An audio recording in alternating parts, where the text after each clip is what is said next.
empresa redituable o el Estado pierde plata y cuánta plata? El mapa de conectividad. Esto es Aerolíneas Argentinas, fíjate. Vos sabés que pensé que era todo. ¿Esto es solo aerolíneas? Esto es Aerolínea. 42 rutas distintas. 21 son exclusivas de Aerolínea. Aerolínea va y nadie quiere ir. Por ejemplo, Catamarca. Sí. Por ejemplo, Formosa. Por ejemplo, una que me sorprendió, Rosario. Rosario va solo... ¿Solo aerolíneas? Aerolínea. Acuérdense que la privatización de aerolíneas venía en la ley base. Sí. Era uno de los temas. En el Senado fue eliminado. Un día dicen que se la van a regalar a los trabajadores. Después dicen, no, vamos a privatizar. No, vamos a concesionar. Esto es muy viejo. Es una práctica bastante habitual a la hora de querer desarmar o privatizar, en este caso, una empresa del Estado. El plan educativo del gobierno es el no plan. Dice Pablo Ibáñez que el gobierno amaga, amenaza con desnacionalizar el sistema universitario, es decir, provincializar cada universidad. El Estado argentino quiere hacer absolutamente nada, quiere delegar todos en los demás. Lo único que no delega es la capacidad recaudatoria. Las rutas que no son rentables y que hoy la aerolínea de bandera las hace, ¿quién las va a hacer si efectivamente la aerolínea de bandera no está más? Bueno, ahí sí tienen que existir subsidios del Estado. En eso yo estoy de acuerdo. ¿Para dársela a quién? Al viajante, al pasajero, directamente. Pero si no hay una ruta. Bueno, hay que crearlas. Que el Estado le dé plata a una empresa para que haga la ruta. Lo que yo digo es que no podemos ser presos de estas extorsiones sindicales. Hoy el problema es netamente salarial, de financiamiento para los salarios de los docentes y no docentes. Eso atenta mucho con la calidad de las instituciones, y si todos los operativos de prensa, todo el esfuerzo del gobierno está en desprestigiar a las universidades, me parece que mal invierte su tiempo. ¿Cómo hago yo para viajar a Catamarca? Sacamos esto, ponemos la low cost. ¿Sabes qué hace, por ejemplo, Flybondi? Flybondi, ahora lo vamos a ver, tiene muchas sanciones porque pone un vuelo y lo suspende, pone un vuelo y lo suspende. ¿Viste la camionetita ahí que se sube gente y sale cuando se llenó? Sí. Funciona así. Las low cost no aportaron una conectividad mayor significativa. O sea, entraron 9, se fueron 7. El último balance, 2023. Sí. 32 millones de pesos positivo. Aporta casi 8.300 millones de dólares al PBI de la Argentina.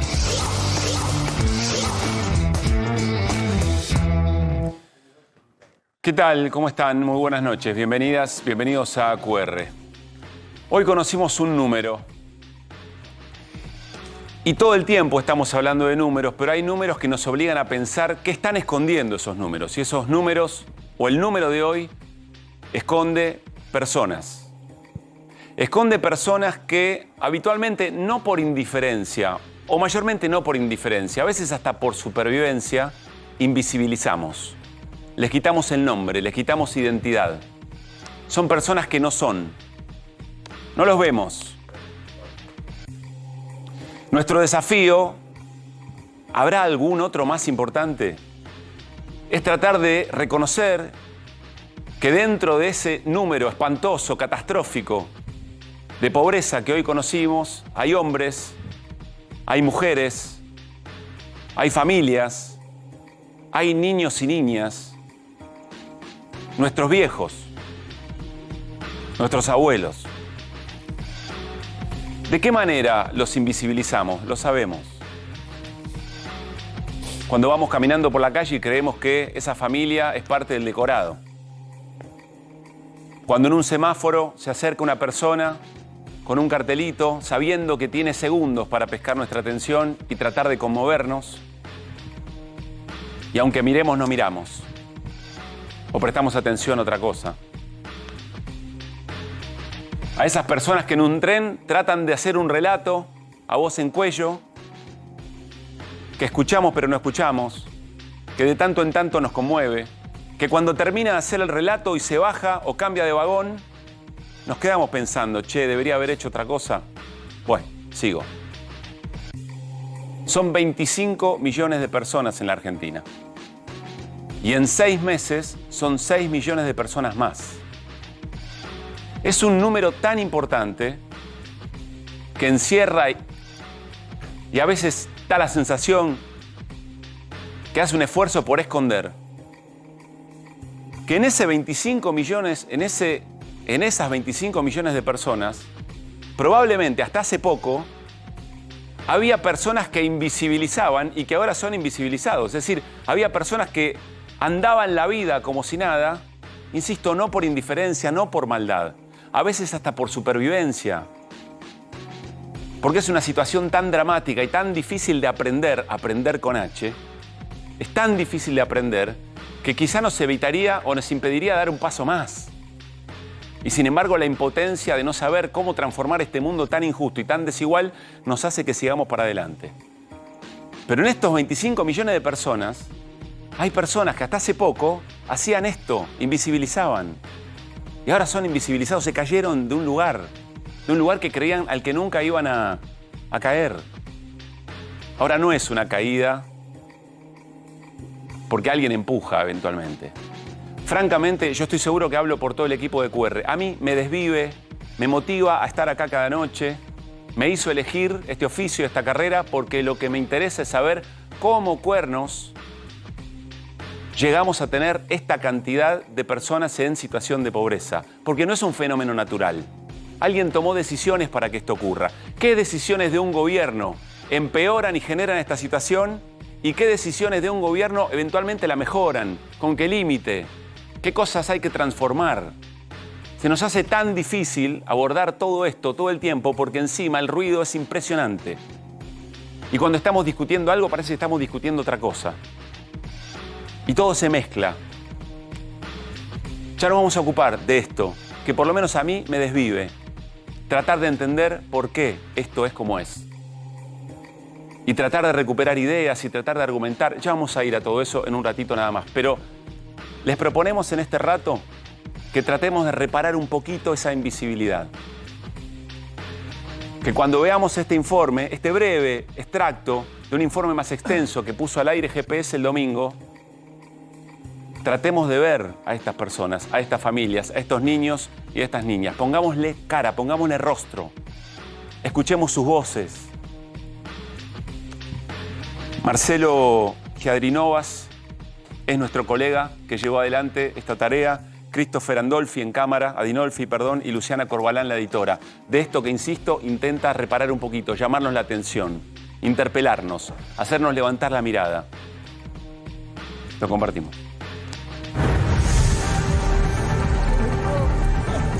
Todos los días se acercan cientos de personas a los comedores que traen su propia vianda. Se vienen a buscar su vianda, su tupper para poder saciar el hambre. Esta es la realidad que vive la gente. Mirá la fila todavía, son las 13:30 y sigue habiendo gente. La necesidad que hay de parte del alma. Personas que necesitan poder comer para llegar al fin del día. Te sentí humillado, yo estaba bien, era normal, era una persona normal. Hay gente que en otro momento fue de clase media y hoy está haciendo la fila del hambre. Lo que estamos haciendo en realidad, porque recibimos 100 raciones desde siempre y estamos tratando de que el Ministerio de Desarrollo Social nos pueda dar la comida necesaria para llegar a todas las cantidades de personas que vienen. Las 100 raciones que tenemos las convertimos en 300 a veces. En este año ya no tenemos más descartables. La gente en situación de calle lo que está haciendo es cortar botellas de donde encuentren. O sea, ellos cortan una botella de plástico por la mitad y ahí les ponen la comida. Exacto. O a veces me quieren poner la mano. Y eso duele, la verdad, porque no se las puedo servir en la mano, sinceramente. Es desgarrador, la verdad, el hambre que hay en la calle. La vida está muy cara, todo. Es desesperante. En verdad, el Estado tendría que hacer esto, ¿no? Pero ahora vienen de todos lados. O sea, no es la persona indigente. Ahora es todo. ¿Hay gente de clase media? Sí, también. Él no come en el colegio porque en el colegio la comida ya no le dan tampoco. ¿No le dan más comida en el colegio? Lo sacaron de la beca. Teníamos una beca por mes y tampoco. Pero la estamos pasando mal, es vergonzoso. No es vergüenza, pero a la vez te sentí humillado, te sentí golpeado porque yo estaba bien, era normal, era una persona. No se cae del sistema en cualquier momento. Cuando salí del sistema ya éramos pobres antes, ahora somos más pobres que pobres. Somos más pobres que pobres. Ya no hay descartables, entonces la gente corta una botella al medio y con ese recipiente trata de efectivamente llevarse un poco de comida. Y quienes no consiguieron eso ponen las manos. Y había rostros de hombres, de mujeres, de nuestros viejos, de pibes, de pibas, en un informe que pueden recuperar en las redes de A24 de todo el equipo de GPS. Es el número que hay que analizar, es un indicador de pobreza que hay que analizar y que, insisto, haciendo el esfuerzo, invitando a que recuperemos esos nombres, a que recuperen visibilidad, a que sean identificados como personas, como hombres y mujeres, tratemos de entender qué es lo que está pasando, qué decisiones llevan a esto y qué decisiones eventualmente podrían menguar esta situación. Porque hay algo que nos tiene que quedar claro en el QR de hoy, que esto no es natural, esto no se da por naturaleza. Son acciones de hombres y mujeres, decisiones que se toman para llegar a esta situación que no debemos tolerar, que no debemos naturalizar. Tratemos de pensar un poco e invitamos a todo el equipo de QR a ver de qué manera podemos encontrarle una punta a este ovillo. Hernán, ¿cómo te va? Buenas noches. ¿Qué tal, Pablo? Buenas noches. Escuchábamos ahí a varios de los que entrevistados sentirse humillados frente a esta situación. No vergüenza, decía, pero bueno, la verdad que una situación muy crítica. Vos, y comparto las palabras habladas por el equipo, pero quiero reafirmarlo, esta cuestión de invisibilizar, condenando nuevamente a aquel que además vive en términos materiales muy complicados y que encima quizás buena parte de la sociedad ni siquiera los ve, ni siquiera los percibe. Hoy tenemos esta portada que en buena medida da cuenta de eso. Un dato tremendo en materia de pobreza, histórico, vamos a ver, hay que remitirse a muchos años atrás para encontrar un dato de este calibre y mucha gente detrás que engrosa lamentablemente este nivel de pobreza. Casi 53% de la población por debajo de la línea de pobreza. Estamos hablando, insisto, aquí tratamos en nuestra portada de representar lo que les estábamos diciendo. Bueno, esto, 25 millones de personas. 25 millones. En esta situación. A ver, Hernán, tratemos de desandar el camino muy humanamente del informe de pobreza que hoy presentó el INDEC. Bueno, vamos a repasar algunos de los números. El primero es 25 millones de personas.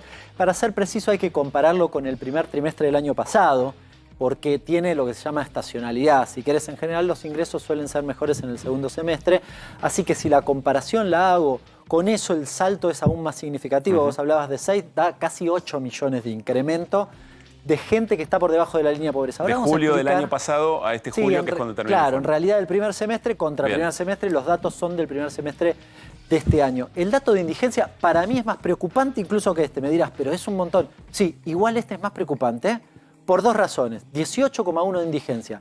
Es más preocupante primero porque el salto es mayor. Se duplica, más que se duplica la indigencia en un año. Y la segunda cuestión es... Más que se duplica la indigencia en un año. Sí, ¿Qué es ser indigente? Y la segunda cuestión es eso, ¿qué es ser indigente? Porque tiene que ver con lo que veíamos recién. Uno puede decir, ¿qué es comer? ¿Poder más o menos comer? ¿Comer bien? Creemos que no. ¿Comer más o menos el promedio? No, no, no. Es 2.700 calorías, que es básicamente no morirse de hambre.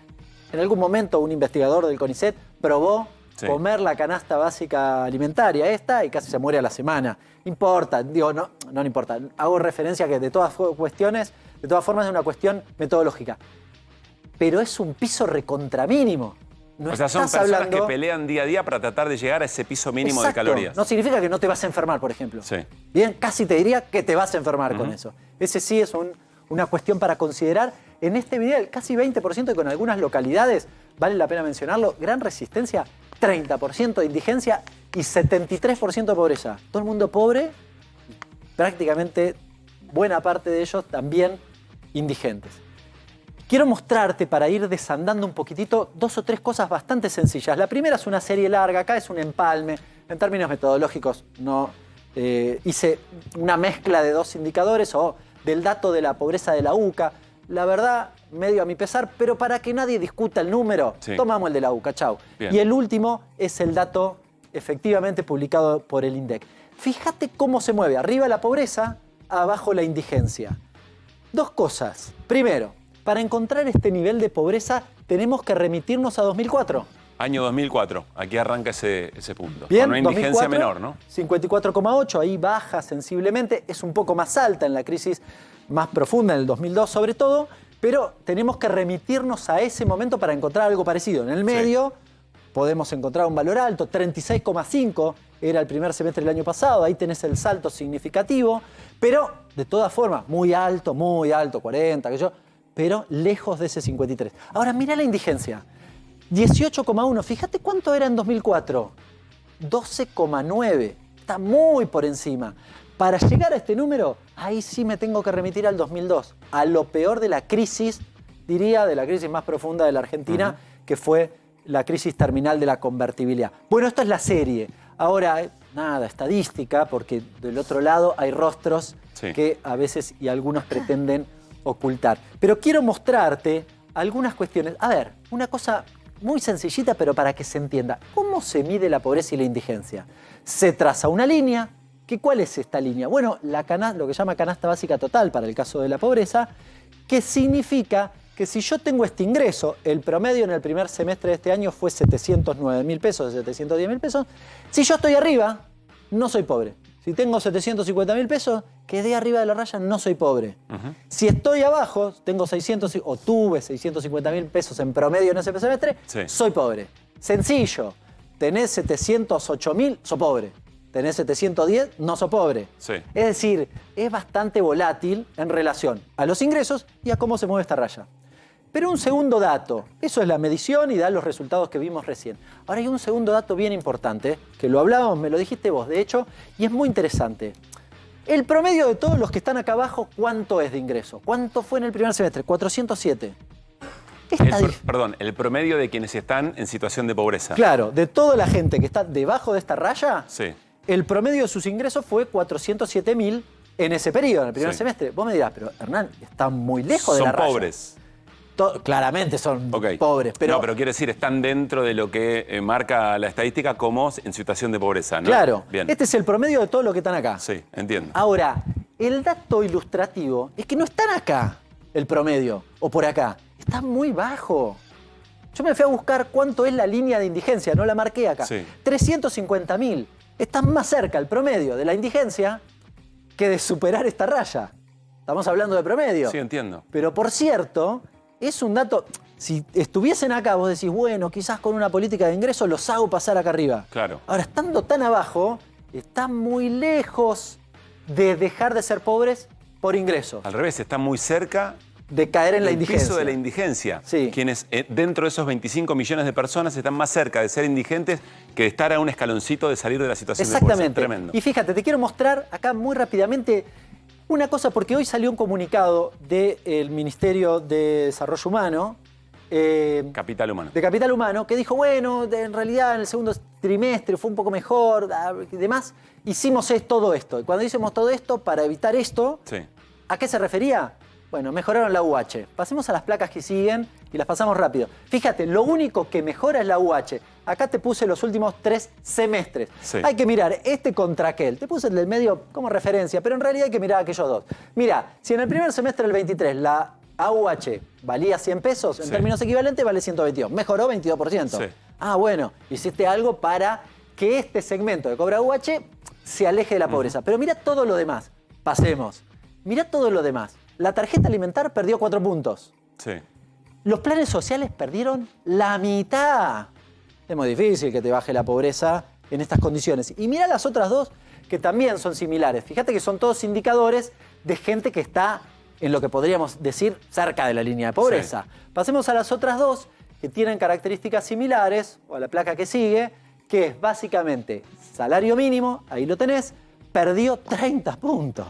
30 puntos. El salario no registrado, algo parecido, y la jubilación mínima con bono, es decir, aquella gente que está jubilados, que están bien abajo, perdieron 20 puntos. Todo dio mal. Y agregale el aumento de la desocupación. Eso es lo que explica este indicador.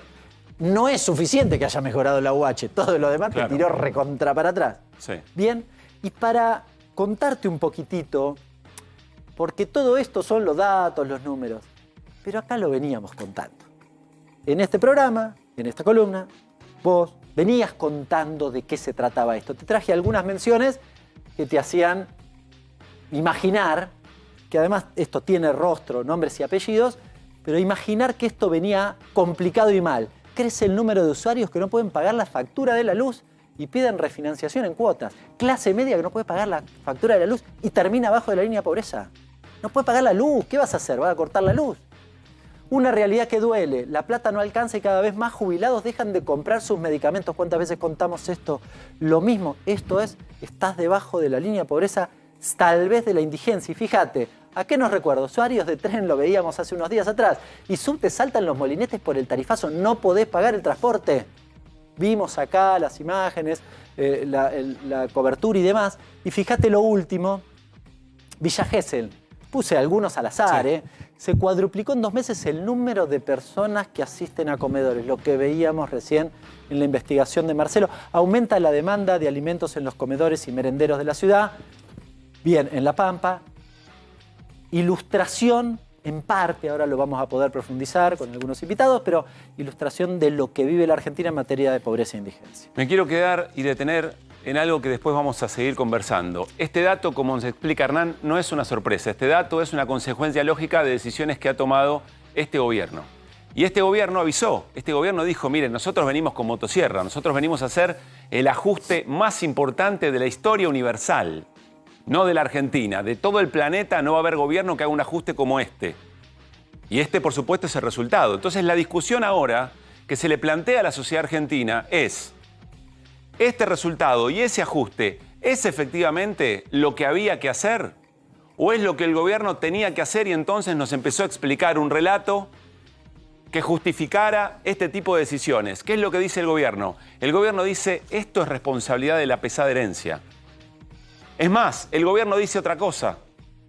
El gobierno dice que si no hubiera tomado las decisiones que tomó y que implicaban esto que nos contaba Hernán, la reducción y el ajuste de planes sociales, de distintas políticas que atienden efectivamente la necesidad de personas que ya estaban en una situación muy vulnerada, hubiera llegado la pobreza al 95% de la población. Lo dijo hoy el vocero presidencial Manuel Adorni y lo publicó el ministro de Economía Luis Toto Caputo. Creo que podemos compartir ese mensaje del ministro de Economía, porque aquí hay una disputa, perdonen el cliché, pero hay una disputa narrativa, hay una disputa de relato. Y esa disputa la resuelve la sociedad argentina. Esto que se está viviendo, 25 millones de personas pobres, 6 millones más en apenas 6 meses, ¿es culpa del gobierno anterior? ¿O tiene que ver con las decisiones que tomó este gobierno y se podrían haber tomado otras que hagan que esta situación nunca hubiera llegado? Miren lo que dice el ministro de Economía. Este gráfico de Fernando Marul muestra de manera elocuente la diferencia cuando el ajuste lo hace el mercado versus un programa económico serio. Es decir, lo que está diciendo el ministro de Economía es nosotros condujimos la crisis. Y entonces muestra lo que pasó en el 2001 como si ahí el mercado lo hubiera resuelto. Pero me interesa esto último.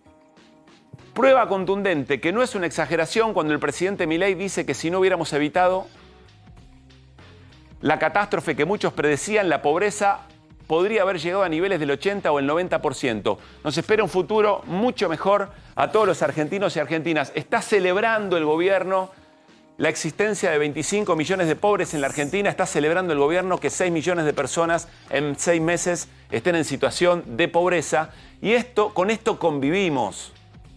No nos interesa aquí y ahora contarles eventualmente lo que creemos, lo que pensamos. Es la pregunta que nos estamos haciendo y tenemos que encontrar los argumentos y las ideas que nos hagan discernir si estas son las políticas que pueden mejorar la situación o estas políticas las han empeorado. Y nos vamos a ocupar de eso en un rato nada más, porque con Hernán, con Martín Granowski, con Fer Cerolini, Irina Hauser, buenas noches.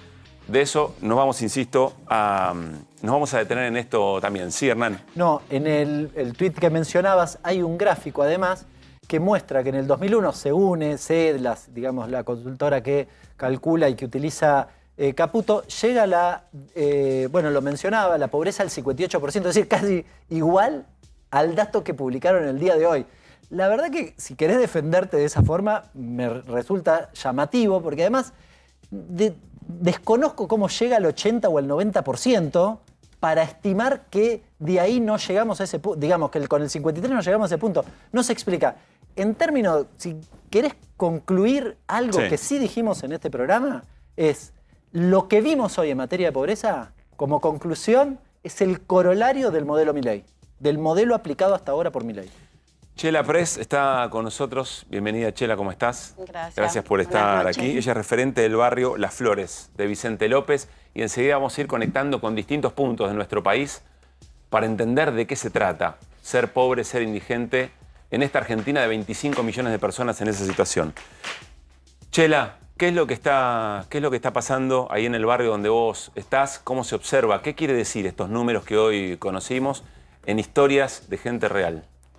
Y nosotros creo que no es necesario que veamos los números, nosotros lo vemos en vivo todos los días. Hay cada vez más pobreza, lo vemos en los comedores, que aumenta la cantidad de gente, pero tenemos que reducir los días que cocinamos porque no tenemos mercadería y por más que tengan trabajo o alguna changuita, no llegan para la comida. O sea, no tienen para comer. La realidad es esa, que no tienen para comer. Hay muchas personas, es decir, se refleja esto que se ve en los malditos números, personas que antes no estaban en esta situación y que ahora están haciendo cola para tratar de comer, para salvar la comida o de la noche o del mediodía. Sí, se refleja un montón, porque ahora hay familias enteras que van a buscar la comida, o había vecinos que nos donaban mercadería o ropa para que hacemos roperito, y hoy no la pueden donar, hoy porque le hace falta a ellos, así que se refleja un montón y por eso te digo que no es necesario que veamos los números porque lo reflejamos y lo vemos todos los días, no solamente en el barrio Las Flores, se ven en todos los barrios donde hay comedores, donde nosotros nos juntamos a veces y hablamos entre los cocineros, las cocineras que cuentan, que cada vez hay más familias enteras. Invitamos a la charla, perdón Iri, ya voy con vos. Invitamos a la charla al cura Paco Olveira, que es parte de Curas en Opción por los Pobres, trabajando en Merlo.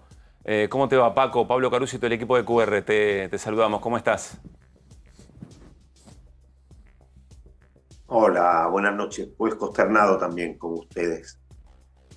Voy a sumar también a Lorena Claudia Corral, referente del Centro Cultural Recreativo y Biblioteca Evita del barrio Zabaleta, es decir, el sur profundo de la ciudad más rica de la Argentina. ¿Cómo te va, Lorena? Buenas noches. Hola, ¿qué tal? Buenas noches. Paco, ¿qué estás viendo? ¿Qué situaciones estás observando? ¿Y qué te pasa con todo esto?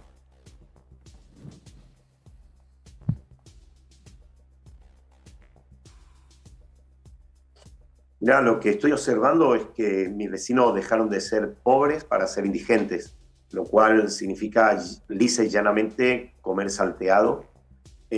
Como el otro día me decía, así como de paso, una vecina que cocinaba una vez al día, alrededor de las 5 o 6 de la tarde, porque servía de almuerzo y servía de cena, porque era imposible cocinar 2 días a la semana.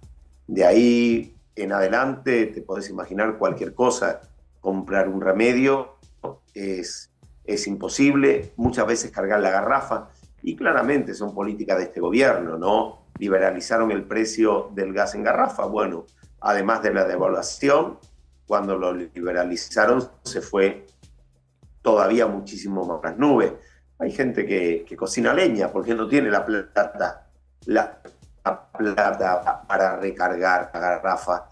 Lo único, como ustedes bien dijeron ahora, que más o menos está acompañando es la universal por hijo, pero eso es absolutamente insuficiente. Después el Estado se retiró absolutamente y bueno, es lo que dice este gobierno, que la justicia social es un robo y que entonces ellos no pueden robarle a los... Ahí tenemos algún problema en la comunicación con Paco. En todo caso, creo lo que dice Jesús, bienaventurados los que trabajan por la justicia. Así que para mí... Ahí vuelvo, Paco, con algún delay importante, pero te escuchamos con claridad. Lorena, ahí en Zabaleta, ¿cómo se resuelve lo indispensable? ¿Cómo se resuelve aquello que si no se resuelve, bueno, directamente hay riesgo de vida? Bueno, buenas noches. Acá nosotros, en el caso específico de nuestro espacio, nosotros recibimos los alimentos de lunes a viernes porque estamos dentro del programa de grupos comunitarios del gobierno de la ciudad. Pero el tema es que recibimos solamente 600 raciones y tenemos más de 800 personas.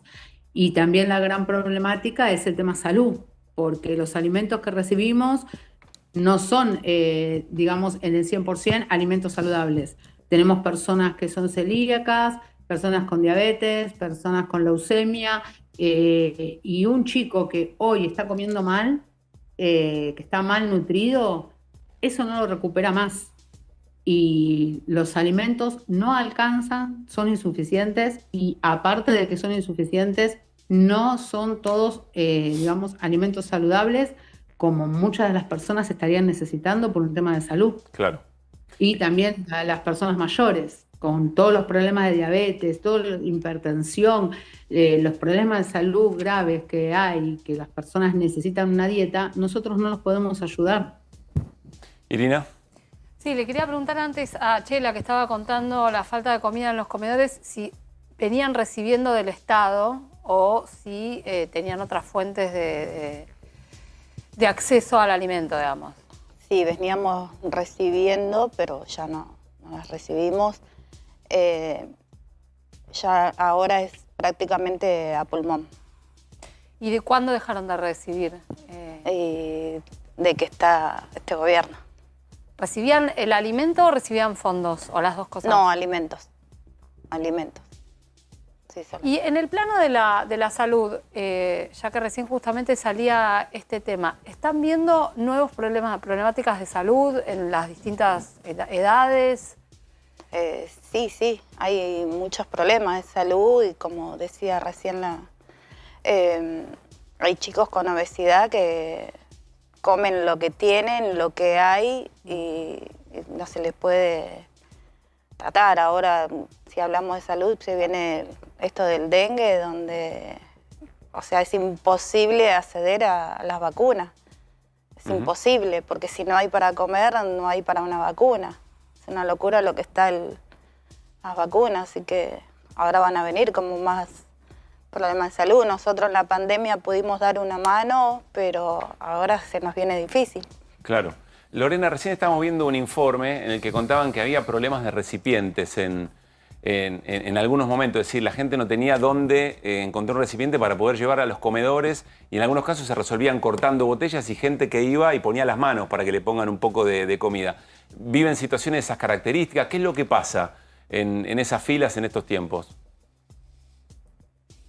Bueno, en esos casos sí, hay veces que la gente en situación de calle no tienen, digamos, dónde traer un elemento, ya sea un tupper, un bols, o te traen también una botella, lo que fuera. Nosotros eso tratamos de resolverlo entre nosotros. Que muchas de esas cosas con los compañeros, los cocineros, uno los compraba de su bolsillo con el potencial trabajo que teníamos en algunos casos, el nexo que estábamos cobrando, nosotros hacíamos toda esa parte, ¿no? De comprar los descartables, servilletas, también cubiertos descartables, las bolsitas para ponerle el pan, porque la gente a veces no tiene. Y cuando uno le dice, ¿tenés una bolsita? Te dice, pero si no voy ni a comprar, ¿cómo voy a tener bolsita? O sea, y es verdad. Y eso, bueno, nosotros vamos consiguiendo, pedimos donaciones en las papeleras, en diferentes lugares, y bueno, y conseguimos, o a veces ponemos en nuestro bolsillo con rifas, con cosas que podemos ir haciendo y lo vamos sustentando nosotros. Martín. Chela o Lorena, cualquiera de las dos, o las dos si quieren. Ustedes hablaban de que había aumentado mucho la cantidad de gente que estaba yendo a los comedores. Eso es. Una pregunta es, ¿una vez por día, 2 veces por día, al mediodía o a la noche, las 2 veces? Esa es la primera pregunta. Y después quería preguntar por el tema que vos, Chela, hablabas de las enfermedades, como la obesidad de chicos. ¿Qué les alcanza para comprar? ¿Qué les alcanza para dar cuando además, por lo que contabas, hay corte de fondos del Estado y la gente que dona no tiene dinero para donar aunque quiera, ¿no? Claro. No, nosotros hacemos la comida a la noche. Tratamos de dar en tupper para que por lo menos coman en su casa y compartan en familia. No, y los que donaban ya dejaron de donar porque no tienen ni siquiera para ellos. En el caso de la Municipalidad de Vicente López y la Provincia de Buenos Aires, ¿no han logrado que suplan de alguna manera lo que no está haciendo el Estado Nacional? Nosotros, Vicente López, el distrito más rico de Latinoamérica, recibimos, pero muy poco.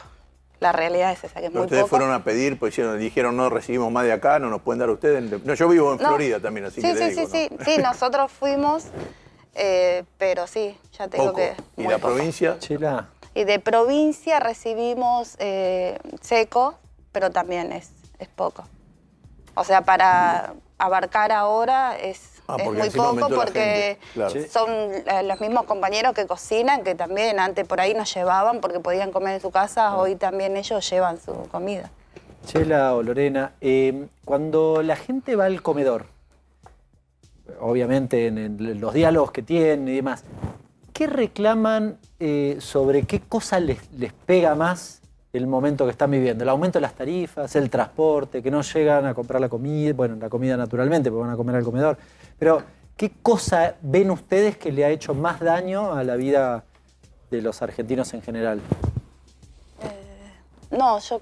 En el caso, en el caso, bueno, de acá, en el barrio, en Zabaleta, donde estamos nosotros, bueno, la gente hace changas, tiene 2, 3 trabajos. El tema es que algunos sí son del barrio, otros se habían ido del barrio y volvieron porque ya no pueden pagar el alquiler donde estaban y vuelven a la casa de los padres, a donde ellos vivían cuando eran más chicos. Otros, el tema de los medicamentos, no pueden pagar los medicamentos y que la plata no les alcanza para comprar el alimento. Por eso muchos se acercan y me dicen, Lorena, nunca te pedí nada, pero hoy no me alcanza ni para comprar el pan. Mucha gente se acerca y me dice eso, son vecinos viejos del barrio, que como decía recién la compañera esta de Las Flores, Chela. creo que dijo Chela, ¿no? Que antes lo que les quedaba en la casa venían y colaboraban con el comedor porque sabían que uno trabajaba en el barrio, que damos clase de apoyo escolar, que hacemos talleres con los chicos. Entonces los mismos vecinos vienen y dicen, ay, mira, me quedó esto del nene, tal cosa, o los lápices que ya no usa. Hoy no. Claro. Hoy ya las donaciones que siguen entre los vecinos, eso ya no pasa. Lorena y Chela, una última pregunta. Ahora nos vamos a detener en eso, porque a esta altura la pregunta importante tiene que ver, bueno, ¿cuáles son las políticas que conducen a esto que pueden mejorar esta situación? Entre las personas que están yendo a los comedores, uno imagina que hay personas que han votado a este gobierno. ¿Qué se conversa? ¿Qué se dice mientras se espera en la fila, mientras se pone la olla, mientras alguien sirve? ¿Se comenta, se charla un poco eso, a quién se le echa la culpa? ¿Hay alguna reflexión sobre esto o no? ¿O son filas y momentos más bien de silencio, de mucho dolor? No, yo creo que al principio era como enojos cuando se enteraban que lo habían votado. Sí. Pero hoy yo creo que ya no, porque, o sea, tenemos como la cabeza en ver cómo resolvemos la problemática que hay dentro del barrio. Como que no tenemos el enojo, la bronca de decir, bueno, a vos no te ayudamos porque vos lo votaste. No, al contrario, lo tenemos que ayudar porque es un vecino o una familia que la está pasando mal. ¿Lorena? Y nosotros hacemos política social, nosotros lo que estamos es con la gente, acompañando, corremos, ¿no? Cuando hay un problema de enfermedad, una situación. La verdad es que hoy por hoy es como que estamos todos remando en dulce de leche y no importa quién lo votó, o sea, ya está.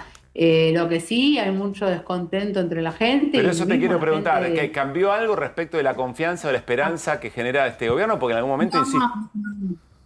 La gente dentro de, digamos, de todo esto que está pasando, lo primero que dicen es que nunca creyeron de que iba a ser algo tan rotundo, que iba a ser algo así, de que iba a cambiar algo tan drástico, ¿no es cierto? De que por ahí hay alguna medida de ajuste o que la casta no íbamos a hacer nosotros, digamos, de que iba a ser distinto, ¿no es cierto? Que la gente lo mínimo necesario lo iba a tener.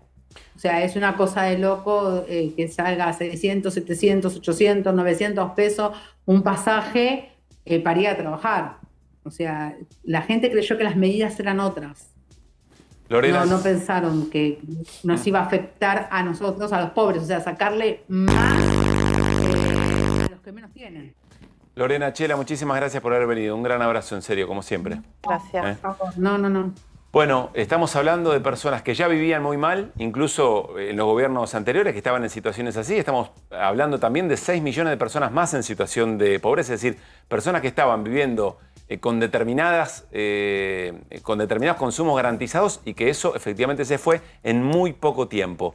Algo de eso nos va a contar Fer Cerolini, es decir, cómo sigue cayendo el consumo, que es parte de esta propia dinámica. Fer, ¿por dónde arrancamos? Bueno, el INDEC publicó el resultado de fuerte caída de ventas en supermercados, mayoristas y shoppings en julio. Es realmente, no tiene ni bien el intermensual, no tiene bien. Empecemos por shopping, que es el sector, se supone, de gente que no está en la pobreza ni en la indigencia, ¿no? ¿Dónde está? Hay un cartelito, estamos... Fuerte caída de ventas. Fuerte caída, bueno, esto es supermercado, bueno. Caída de venta en los shoppings, 9% interanual. Sí. Esa es la primera. Para un sector que en general no ve afectado mucho su consumo. Claro, es el sector que teóricamente está más cubierto. Sí. Vamos ahora a la caída de ventas en supermercados, que esto es directamente con lo que se está contando ahora, con el tema de la pobreza, porque si cae el consumo de alimentos. Bueno, caída de ventas en supermercados. Vamos a ver, el intermensual, a ver si lo tenemos. Interanual 12,3%. No, esto es venta totales costadas. Bueno, acá tenés, mirá, esta es cómo se ve, este es un gráfico de shoppings. Ventas totales a precios constantes en millones de pesos del 23, de enero 23 a julio 24. Sí. ¿Ves las ventas totales a precios constantes? Y el otro es el precio, te muestra el precio actualizado, digamos, el poder de compra de acuerdo a la inflación. Sí, claro. Fíjate vos cómo hace la curva, cómo caen los 9% en el último final. Vos podés ver, digamos, el porcentaje de dinero es mayor, por supuesto, porque hay inflación. Entonces decís, no, recaudaron más. Sí, claro, pero una cosa es el valor constante. Si vos seguís el tema de la inflación, claro, si vas siguiendo la misma cantidad de productos. Y ahí ves la caída de cómo va siendo, mirá, la caída que se produce. Empieza a caer un poco en octubre, noviembre, porque ya vienen las elecciones, la gente dice, bueno, acá paramos de gastar. Y viene a diciembre, mirá ya una caída fuerte, hay un rebote en marzo que parecía que decían, ves que ya viene la B. Sí. Y fíjate, vuelve a caer y hay todo un serrucho ahora. Ya se ve el serrucho de que sube un poco, cae un poco y sigue, la tendencia es a la baja. Vamos ahora a supermercados, que es de las cosas más... Caída de ventas en supermercados. El intermensual es el 0,1%, lo ves a la izquierda. El interanual, 12,3%. 12,3%. Es decir, vos si comprabas 10 productos, hoy comprás menos de 9. Menos de 9. ¿Estamos? Si estuviera medido en productos. Y vamos al acumulado del año, 11,7. Es decir, que el último mes fue más que el acumulado del año. Quiere decir que la tendencia sigue a la baja. Claro. Son números realmente que no saben qué decir acá, porque siempre les gusta decir, che, en el intermensual le rebotamos un 3%. Entonces te dan este número y te dicen, no, pero rebotamos, ya te das cuenta que estamos rebotando. Acá no hay ninguno de los 3 números que pueda hacer. Y si vas, ahora vamos a ir a mayoristas. Caída de ventas en autoservicios mayoristas. Mirá lo que es. Menos 1% un mes contra el otro. Sí. El interanual es 17,1. Acá es de 5 productos que comprabas, estás comprando casi un poquito más de 4. Es enorme, es una caída abrumadora del... Bueno, y ahí está la gente que entra en la indigencia. Porque la gente que no puede comprar alimentos, esto es inelástico teóricamente. Ahí vamos. Claro. Y el acumulado es 13,3%. El último mes, que ya pasaron 9 meses de gobierno, yo estaba mirando algunas notas hoy, me puse a mirar con el tema de pobreza, las acciones que se hicieron con Duhalde apenas asumió, con Chiche con el tema de plan jefes y jefas de hogar, fue una cosa inmediata y la idea era luchar contra el hambre. Después los resultados no lo haces en forma inmediata porque por más que... A ver, digamos, cuando un país entra en guerra, entró en guerra ahora Rusia con Ucrania, están en guerra, Rusia tiene extendido su ejército a distancia, entró en otro país.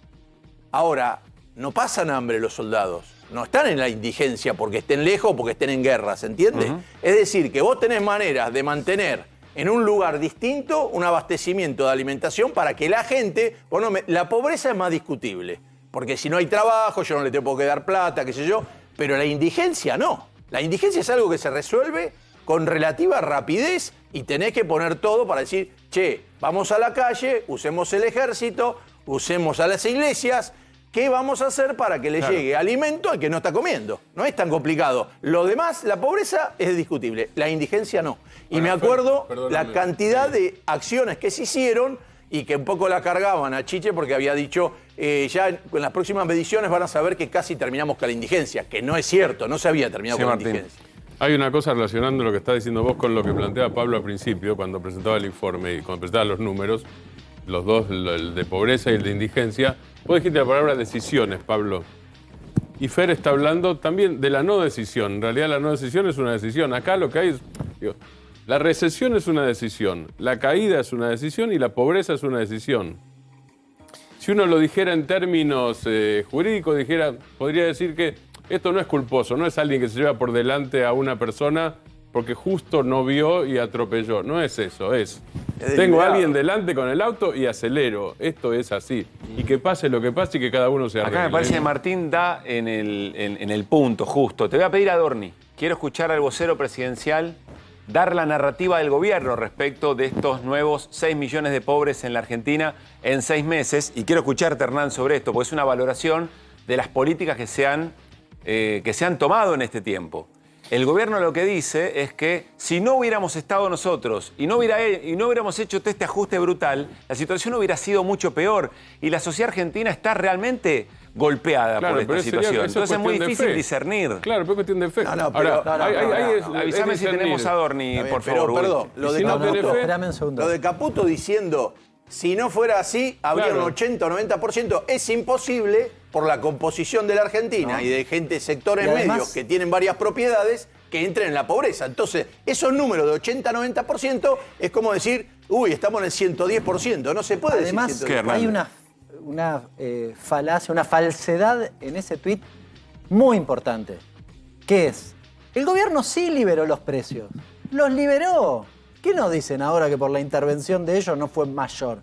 Si el 10 de diciembre vos podías aumentar lo que querías, después se enojaron con la prepaga, no sé qué. ¿Qué es lo que dice el tuit del ministro de Economía? El ministro de Economía dice, en el 2001, el que condujo el ajuste fue el mercado. En cambio, ahora nosotros generamos esta situación, lo conduce el gobierno, lo conducen nuestras políticas, y por eso la situación es peor. Bueno. Mirá cómo le explicaba el vocero presidencial, más que nunca, ministro de la batalla cultural, Manuel Adorni. Primero hacer mención al dato que el INDEC va a revelar esta tarde en relación a la pobreza de la República Argentina. Entiendo que a las 16 horas. Es un número que seguramente va a volver a reflejar la cruda realidad sobre la que está atravesando la sociedad argentina y consecuencia, por supuesto, de el populismo que ha sometido a la Argentina a tantos años de desgracias y devastación. El gobierno heredó, lo he dicho muchas veces, una situación desastrosa. La peor herencia que recibió un gobierno en democracia, en realidad, si me voy un poquito más para atrás, probablemente sea de las peores herencias recibidas en la historia argentina. Yo me comprometo a escucharlos. Ahora, me gustaría que no subestimemos esto que dice Adorni, porque hay mucha gente en la Argentina que efectivamente cree que este sacrificio, que este dolor es explicación de los desastres que dejaron no el gobierno anterior, el anterior y el anterior. Entonces, tomemos esto con seriedad porque es importante saber de aquí en adelante qué medidas hay que validar y legitimar y cuáles no. ¿Qué decís, Hernán? No, ahí estaba leyendo, por ejemplo, el tuit, creo que de Los Penato, que decía, bueno, hay que hacerse cargo de toda la dirigencia que siempre estuvo todo mal. No, pará. No es lo mismo, es un montón, 40% de pobreza, pero 53% es muchísimo más. Y hubo causales de eso. Esto a mí me parece muy importante. Quiero decir una cosa que tiene que ver con discusiones que hemos dado en el último tiempo. Y es una conclusión a la que podemos también llegar. ¿Por qué el gobierno aumentó la AUH y no hizo más nada, porque se lo pidió el Fondo Monetario Internacional. Esa es la política del fondo para la pobreza. Bueno, chicos, no funciona. Termina así o va por este camino. Es así. Lo único que le decía, no, poné plata en la AUH, poné plata en la AUH y con eso lo resolvemos. ¡Mentira! Mentira, no se resolvió nada. Y quiero volver. El gobierno liberó los precios. Es decir, no es que administró, en el 2001 fue el mercado y ahora son ellos. O ellos son el mercado, si no, esa es la otra conclusión. Sí. O funcionó igual o ellos son el mercado. Y de hecho, en el gráfico que tuitea Caputo, Lo podemos compartir, lo podemos mostrar. no los ayuda, chicos, no los ayuda. No lo vieron el gráfico. Volvieron al 2001. Tiene los mismos valores. Llegaron al 2001. Mirá. Este es el gráfico que muestra Luis Caputo, el ministro de Economía. Corregime, Hernán, si lo interpretó mal. Caputo dice, mirá a dónde se llegó en la crisis del 2001 con la velocidad a la que se llegó al 58% de pobreza, y eso es exactamente el doble de donde se partió antes de la crisis. Y entonces dice, nosotros estábamos en 41,7%. Si hubiéramos soltado hubiera pasado lo mismo, si hubiera duplicado hubiéramos llegado al 80%, pero nosotros llegamos al 53%. Y ahí es donde ve la virtud del gobierno, y ahí es donde dice, ven, nosotros evitamos que escalara hasta el 90, dijo Adorno, al 95, dijo Adorno, 80, dijo Caputo, y lo logramos establecer en el 53. ¿Eso entonces no es cierto, Hernán? Volvieron al 2001. Cuando vos ves la curva así, volvés al 2001. Y el 2001 es el final de la crisis de los 90. Bien, todavía estás, o al menos por ahora estás en el punto máximo. Y el resultado es el resultado de las políticas que aplicó el gobierno. La motosierra tiene como correlato, tuvo como correlato esta cuestión. Cuando hablamos de insensibilidad del gobierno, estamos hablando de esto, ¿eh? Y yo cuando los escucho lo mismo. Irina. Yo no soy economista, pero Sí. tengo sentido común. Y lo que estoy viendo que dicen es, bueno, agradezcan que no fue peor. Están celebrando que no fue peor. Están celebrando que no fue El ministro Caputo peor. en el mensaje dice... Es una cosa insólita. Algo celebratorio, Es la una falta última de frase es respeto. celebratoria. Claro, pero además está diciendo agradezcannos a nosotros que no fue peor. Eso es lo que yo estoy leyendo, escuchando de este mensaje, que es tomar a la población de estúpida, El básicamente. problema es que la palabra, así como hay una palabra que es difícil, se habla de la oposición como si fuera una, cuando son varias Sí. oposiciones, se habla del ajuste como si uno fuera a arreglar un motor. Che, no, hace un ruidito, me lo ajustó el mecánico. ¿Ajuste qué quiere decir? Esto que están haciendo no es que están acomodando un modelo para que produzca y crezca. Están destruyendo todo porque no hay actividad en un montón de... Están perdiendo rentabilidad las empresas, están destruyendo capital, están mandando gente a la casa. Acá no es una cuestión, el concepto de ajuste, de si yo paso hambre después me viene toda la comida que no comí junta. ¿Quién Sí. dijo que eso es así? ¿Dónde? No, hay países que quedan en la pobreza para siempre. A mí Entonces, también me tiene bastante cansada esto de la herencia. ¿Hace cuántos gobiernos venimos escuchando lo mismo, no? Que la culpa siempre es del gobierno No, anterior. la culpa es de los 44.000 palos que le debes al fondo, quedan para siempre. Eso es lo concreto. Por sobre todas las cosas, pero eso. fíjate vos que hablar de la deuda con el fondo parece una mala palabra, ¿viste? Cada vez que se habla del Fondo Monetario... Pero eso es lo que tenés que pagar. ¿Qué día fue la hiperdevaluación? No hubo. Ah, la hiperdevaluación en hiperdevaluación diciembre. de Milei. ¿Qué día fue? 13, 15, ¿qué día? 13 de diciembre, Sí, 14. 13 de diciembre. 3 días después de Sí. asumir. Sí. Bueno, la Ya verdad. está. No, digo, no es- Irina nombró la deuda, nombró la hiperdevaluación, pero además todas son decisiones, no son desgracias naturales. Digo, Claro. la sequía es desgracia natural. En la guerra Sí. en Europa la Argentina no tiene A mí me nada gusta que de todas hacer. maneras que Estas son argumentemos esto decisiones. porque yo insisto que hay un sector de la sociedad que... Bueno, claro, pero si hay obvio. un sector, todavía habrá gente, se supone Por que ahora hay supuesto. un sector de la sociedad que cree está que dudando, ¿no? Que entró en el hambre. Porque si ahora Bueno. tenés el 56%, tenés varios de los que votaron Sí, a pero Milei esa es que la están realidad entrando en el y hambre. nadie lo dudaba. Bueno, la está bien. discusión es qué sentido se le da a todo eso. Parece que algo está cambiando. Pero- miren, ahí vuelvo, Fer. Preparen el juego de posteos en X, de tweets, permítame decirlo así, que vamos a comparar el tema de la hora y dos tweets que aparecieron al mismo momento. A mí hay algo que me indica, como observador, con lo opuesto, con el ejercicio y el oficio que te da mucho tiempo estar observando estas situaciones, que el gobierno está preocupado por cuál es el sentido que le da una buena porción de la sociedad argentina que quizá votó a este gobierno, pero que empieza a entrar en duda. ¿Saben cuál es?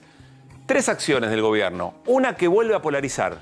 Lo venimos hablando, vuelve a polarizar, ¿y con qué? Con la mancha venenosa que es el kirchnerismo. Entonces aparece esa pieza audiovisual del virus, la de los zombies. K12 K12, o algo así. Q12, la de los zombies. El QK12, aparece también la ofensiva o traer al escenario a Cristina Fernández de Kirchner, que lo acepta, porque entenderá Cristina, es otro tema que le conviene en este momento o que sirve polarizar con Javier Milei directamente e intervenir fuerte, pero sobre todo aparece la idea otra vez de que el kirchnerismo no es parte del debate, sino que es otra cosa que está por afuera, deshumanizado y que eventualmente hay que erradicar. Ese es un punto que me da la sospecha de que el gobierno vuelve a polarizar porque entiende que tiene que volver a las fuentes, a lo que efectivamente lo llevó a captar la atención de la sociedad. El segundo punto es que el gobierno trolea y trolea zarpado. Trolea zarpado. Y cuando trolea, lo vamos a ver dentro de un rato, está descontrolado el asunto. Pero sale con una mentira, sale con una fake news y al rato ya se la desmienten. Pero está muy fuerte esa máquina. Y eso me da que pensar nuevamente que el gobierno está preocupado por el sentido que le da una parte de la sociedad que lo apoyó a este ajuste. ¿Y saben cuál es el tercer elemento? Que el gobierno distrae. Polariza, trolea y distrae. ¿Cómo distrae? Primero quiero ver el mensaje de Karina Milei, hoy a las 4 de la tarde, reténganlo de las 4 de la tarde, con Susana Jiménez en Casa de Gobierno y un perro que aparentemente se llama Thor. No importa Susana, no importa el perro. Es un mensaje celebratorio, es un mensaje de entretenimiento, es un mensaje que trata de conectar con la sociedad desde otro lugar, que nada tiene que ver con lo que se estaba conociendo en ese momento. Voy al mensaje, porque el mensaje sí me parece, ¿no? El día que Thor conoció a la Su, corazoncito, corazoncito. Miren la hora. 4:00 de la tarde. ¿Qué estaba pasando a esa misma hora? ¿Qué se publicaba en las mismas redes a esa hora? Observen. Efectivamente, el número de pobres en la República Argentina, a la misma hora, 4:00. Alguien podrá decir, bueno, che, capaz que no se dieron cuenta, coincidió, fue justo la hora. Ahora el nombre del perro, el nombre. Porque justo en el momento que... Déjame ver las reproducciones de uno y otro mensaje. Algo me llama la atención. A ver, 241.300 reproducciones, el dato del INDEC. Y a ver, el de la Secretaria General de la Presidencia. Abajo, muy chiquito, 500.000 reproducciones. Operación Distraer. Operación Distracción. Probablemente exitosa en algún sector de la sociedad. Ahora, déjenme decirles algo. Esto tiene mucho olor a los mismos autores de comernos un asado mientras los jubilados estaban caceroleando o para festejar el veto a jubilados y jubiladas. Se van a dar cuenta, hay sectores que se van a dar cuenta que esto más que distracción tiene un componente muy fuerte de cinismo. Muy fuerte de cinismo. ¿No es muy distinto, si ustedes quieren, salvemos las distancias, hacer una fiesta de cumpleaños en Olivos cuando había cuarentena por todos lados y nadie podía salir? Atención con esto, porque este nivel de desesperación, este nivel de obscenidad, probablemente tenga que ver con que el gobierno está observando que algo tiene que hacer y de manera muy burda, porque hay una preocupación sobre el sentido que le da la sociedad argentina al ajuste, o un sector de la sociedad argentina. Perdón, es muy Pablo, fuerte esto, pero me parece que es más que el sentido. Acabamos de escuchar gente que está muerta de hambre. Claro, o el sea, sentido no acabamos de importa, escuchar y no podés tapar gente que con recibe esto. todos los días Claro. personas que no pueden comer, que hacen una comida al día con suerte. No es solamente, creo que ya deja de ser. Lo que dijo una de ellas, ya no importa quién lo votó, si lo votó, por qué lo votó. Hay otro problema, o sea, la gente no está comiendo. Me parece que dejó ya de ser un problema... No, pero importa para reconocer, insisto, si la responsabilidad es de este tipo de políticas o de otras. Es decir, ¿cuál es el rol del Estado frente a esta situación? Pero sí. Porque pero, si vos tenés una elección mañana no y la gente importa, cree... porque de hay verdad, un y va a momento, pero lo que no importa es que hay un momento en que la gente dice, che, no importa quién esté gobernando, esto no puede seguir esto no va. pasando. Ya no me importa más Entonces lo que no me venía importa a atrás. nadie. Pero Entonces, porque es estás vos, importante, resolvelo vos. Porque Bien. te van a decir, che, yo la estoy pasando mal, mis hijos, todo, y esto está yéndose de madre. Entonces hay un momento que te dice, no me importa quién lo hizo, resolvelo vos. Y si fuera anterior, no me importa tampoco, hacelo vos. Entonces, bueno, es como... O incluso más, ¿no? suponete, la culpa es de Alberto Fernández y Cristina Fernández de Kirchner. Ok, yo tengo hambre ahora, dale, hace algo. Es otra posibilidad Pero también. hay algo más que decía Hernán Las dos antes. verdades, digamos. Sí, Perdón, hay algo- resolvelo, Sí. resolvelo. Hay un tema que planteaba Hernán antes que es, o sea, lo sabemos desde el primer día que asumió Milei. El DNU 7023, ¿de qué día es? De al toque que, bueno, También. es el DNU que desreguló todo, el que liberó todo el mercado, ¿no? Que es un principio de Javier Milei. O sea, la gente que votó a Javier Milei, yo no sé si sabe, pero votó eso. La verdad que eso era algo anunciado, ¿no? Que se iban que iba a liberar el mercado. Bueno, es una mega recontra gigante de regulación. Pero está pasando que está fallando el tema económico en este sentido. Cuando Cavallo hace la convertibilidad, a los 6 meses, la Argentina estaba bastante mejor, después se cayó de otra manera, pero estuvo 6 meses, un año, estaba mucho mejor que lo que estaba en el momento que llegaron, que llegó él a hacer la convertibilidad. Esto no tiene nada que ver. Acá están hace 9 meses y cada vez está peor. Entonces está fallando el plan, ¿se entiende lo que Pero nunca explicaron cómo íbamos a estar mejor. Perdón, yo nunca escuché... Solo con el déficit no explicaron nunca. El déficit cero. Nunca. Sí. El fetiche del déficit cero. No, y punto. En algún momento iba a Después resultar y mejor. cerramos. Claro. No, pero cuando vos ves que 900% aumentaste el gas, Sí. o que cualquiera de los alimentos duplicó o triplicó tu salario, bueno, ahí está la desregulación del DNU que decía Irina. Y a mí me preocupa una cosa que la vamos a pagar caro en el tiempo, que es los efectos sobre la salud que tienen este tipo de cuestiones. Porque yo recién mencionaba 20% de indigencia, que es una línea donde te vas a enfermar, sostenida en el tiempo, es un problema. Me mandan un mensaje, mi cuñada obstetra y ginecóloga me comentó que en su ciudad hay récord de ampolla de hierro para embarazadas por la anemia que hay, de no comer. Estas son las cosas que después tienen impacto sobre la sociedad sostenidas en el tiempo. Llegó el momento de ahorrar en combustible. ¿Sabías que si te pasás a GNC ahorrás miles de pesos por mes? Pensé en gas argentino, pensé en economía y medio ambiente, pasate a GNC. Nos vamos a ir una tanda y al regresar está con nosotros. A mí me alegra mucho que en jornadas como esta tengamos la posibilidad de conversar con este tipo de referentes. Está para charlar con nosotros Juan Monteverde, es concejal de Ciudad Futura en Rosario. Estuvo muy cerquita de ganar la intendencia de Rosario en las últimas elecciones. Otras generaciones haciendo política, identificando nuevas maneras de interpelar a la sociedad, pero también con miradas muy concretas respecto de la historia que nos ha traído hasta aquí. Es decir, sin tirar nada por la ventana. Juan Monteverde, a continuación, después de esta tanda en QR hasta las 11. Hola Juan, ¿cómo te va? Buenas noches. Gracias por estar acá. Gracias por la invitación. Da la sensación que la política le está costando cada vez más abordar en defensa de la propia política situaciones de mucho impacto como lo de hoy, como el hecho de saber que hay 25 millones de personas pobres, 6 millones más en los últimos 6 meses. ¿Cómo estás observando ese fenómeno, la relación de la política con estas situaciones que a veces la gente dice, bueno, ya ni unos ni otros me resolvieron esto, no quiero saber más nada?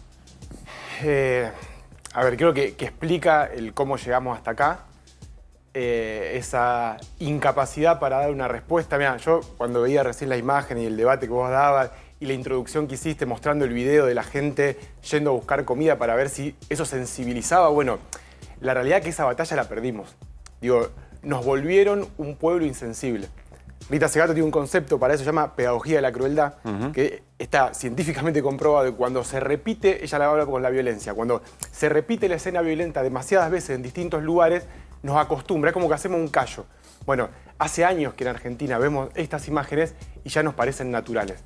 O sea, eso es una gran victoria cultural de los que hoy lograron ganar las elecciones. Pero antes de perder las elecciones, perdimos la batalla en la sociedad. Entonces, hoy tenemos una derrota que es electoral, que es política, porque las herramientas que nos trajeron hasta acá no tienen más nada para ofrecer, no hay futuro por ese camino, y además tenemos una derrota, creo que moral, como campo. Me quedo pensando en esto que decís, y es cierto, vos, si naturalizás tanto algo y ya no te sensibiliza, claro, alguien que sale gritando, alguien con un mensaje muy violento, alguien que eventualmente te promete romper absolutamente todo, es lo que termina conectando. O sea, terminás conectando recién cuando alguien genera un mensaje de esas características. Sí, y también el desafío ahora, cómo hacer para no contestarle a eso con las mismas armas. Yo tengo una preocupación, me parece que hoy hay dos grandes desafíos.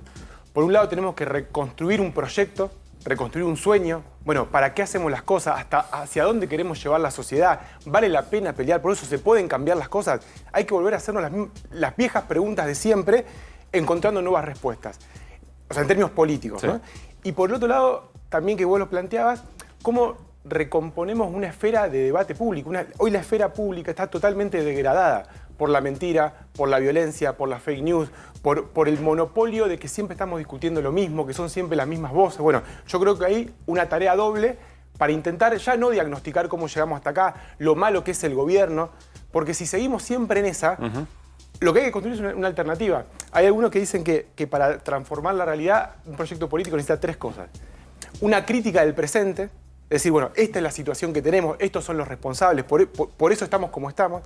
Una visión deseable de futuro, bueno, hacia dónde queremos ir, y una estrategia, un camino, cómo unimos este presente que tenemos con ese futuro que queremos. Ahora bien, muchas veces a los proyectos son muy buenos en la primera parte, en decir lo mal que está todo, pero nos faltan las otras 2.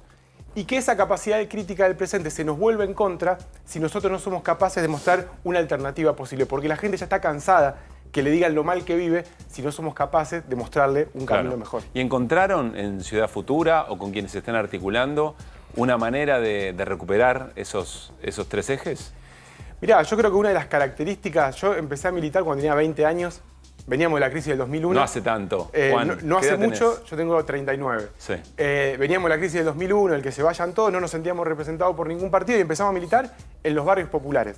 Digo, yo cuando empecé a militar, lo primero que me choqueó, me acuerdo, fue entrar a una casa de una vecina y ver que tenía piso de tierra.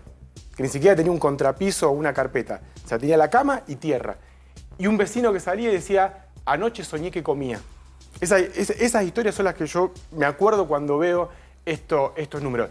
Ese día yo entendí que cuando vos llegás a un lugar de responsabilidad, no importa si es de un concejal hasta presidente de la nación, o trabajás todos los días decididamente para achicar la pobreza y construir una sociedad más igual, decididamente o por acción o omisión, estás colaborando en que haya cada vez más pobres y cada vez más desigualdad, porque el sistema tiende a la desigualdad, porque vivimos en el continente más desigual del planeta. Bueno, nosotros lo que hicimos humildemente fue empezar un camino distinto, ni mejor ni peor, con esta idea. No importa si somos gobierno o no somos gobierno, si somos, en ese momento era un movimiento social, ni siquiera un partido político. Sí. Intentemos materializar nuestras ideas. Decir, che, somos críticos del modelo educativo. Bueno, fundamos de 0 2 escuelas en 2 barrios periféricos. Una en el norte, otra en el sur, lleva más de 10 años. Esto en Rosario. Esto en Rosario. Hablamos de la inflación hace 10 años. Bueno, hicimos un proyecto llamado Misión Antiinflación, que unimos productores y consumidores y logramos bajar 30% la compra.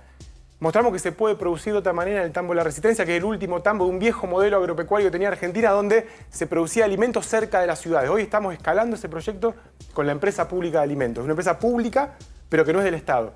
Es una alianza que hicimos con FECOFE, que es una federación de cooperativas federadas de todo el país. Logramos generar una caja alimentaria con 15 productos a 17.000 pesos, que es un 40% más barato que la segunda o tercera marca de los super. Eso lo estamos haciendo sin ser gobierno. Digo, cuando decía, con la indigencia es una decisión política.